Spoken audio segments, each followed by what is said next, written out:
Boche gold and diamonds. Buy now pay later.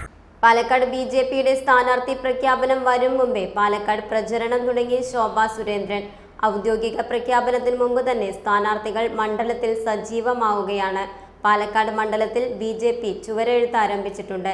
നേതാക്കൾ തന്നെയാണ് ചുവരെഴുത്ത് ഉദ്ഘാടനം ചെയ്തത്. പാർട്ടി നേതാക്കളെയും ശോഭാ സുരേന്ദ്രൻ സന്ദർശിച്ചു.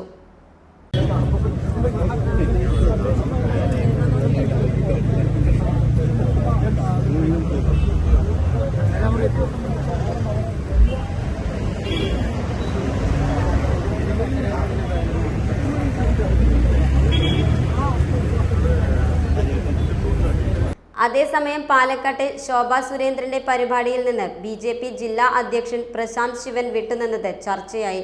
പിന്നീട് ബിജെപി സംസ്ഥാന വൈസ് പ്രസിഡന്റ് സി കൃഷ്ണകുമാർ പ്രശാന്തിനെ വിളിച്ചു വരുത്തി. ബിജെപിയുടെ ശക്തി കേന്ദ്രമായ മൂത്താൻതറയിലെ കർണകിയമ്മൻ ക്ഷേത്രത്തിൽ ദർശനം നടത്തിയാണ് ശോഭാ സുരേന്ദ്രൻ പ്രചരണം തുടങ്ങിയത്. കർണകിയമ്മൻ ക്ഷേത്രത്തിന് തൊട്ടടുത്താണ് താമസമെങ്കിലും ബിജെപി അധ്യക്ഷൻ പ്രശാന്ത് ശിവന്റെ പരിപാടിക്കെത്തിയില്ല. ഇതിനിടെ നേതാക്കൾ ഇടപെട്ട് പ്രശാന്ത് ശിവനെ സ്ഥലത്തേക്ക് എത്തിച്ചു. പാർട്ടിയിൽ പ്രശ്നങ്ങളില്ലെന്നും തിരഞ്ഞെടുപ്പിനെ ഒറ്റക്കെട്ടായി നേരിടുമെന്നും ശോഭാ സുരേന്ദ്രൻ പറഞ്ഞു. ജില്ലാ അധ്യക്ഷൻ മകനെ പോലെയാണ്. പ്രശാന്താണ് സ്ഥാനാർത്ഥിയെങ്കിൽ പ്രശാന്തിനെ 2 ഷാളിട്ട് സ്വീകരിക്കുമെന്നും ഞങ്ങൾക്കിടയിൽ ഒരു ഭിന്നതയുമില്ലെന്നും ശോഭ പറഞ്ഞു. പാർട്ടിയാണ് വലുതെന്നും മത്സരിക്കില്ലെന്ന് സ്വയം തീരുമാനമെടുത്ത ആളാണ് ഞാനെന്നും ജില്ലാ അധ്യക്ഷൻ പറഞ്ഞു. അവർക്ക് മുന്നിൽ സ്ഥാനാർത്ഥി പ്രഖ്യാപന സമയത്ത് പറഞ്ഞു, ഞാൻ മത്സരിക്കുന്നില്ല എന്ന് സ്വയം തീരുമാനം എടുത്ത ആളാണ് ഞാൻ എന്നുള്ളത്. അതുകൊണ്ട് ഈ തെരഞ്ഞെടുപ്പിലും പാർട്ടിയുടെ വിജയത്തിന് വേണ്ടി പ്രവർത്തിക്കുവാൻ തയ്യാറാണ് എന്നുള്ളത് പാർട്ടിയുടെ പ്ലാറ്റ്ഫോമുകളിൽ ഞാൻ അറിയിച്ചിട്ടുണ്ട്.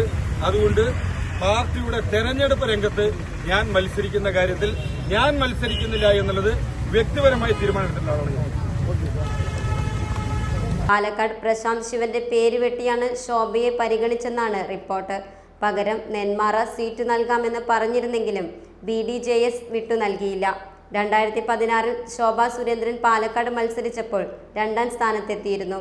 അന്ന് ഷാഫി പറമ്പിൽ 17,483 വോട്ടിനാണ് വിജയിച്ചത്.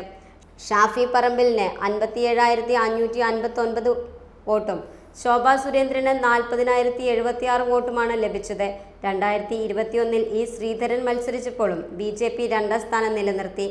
എന്നാൽ അന്ന് ഷാഫി പറമ്പിലിന്റെ ഭൂരിപക്ഷം 3,859 കുറഞ്ഞിരുന്നു.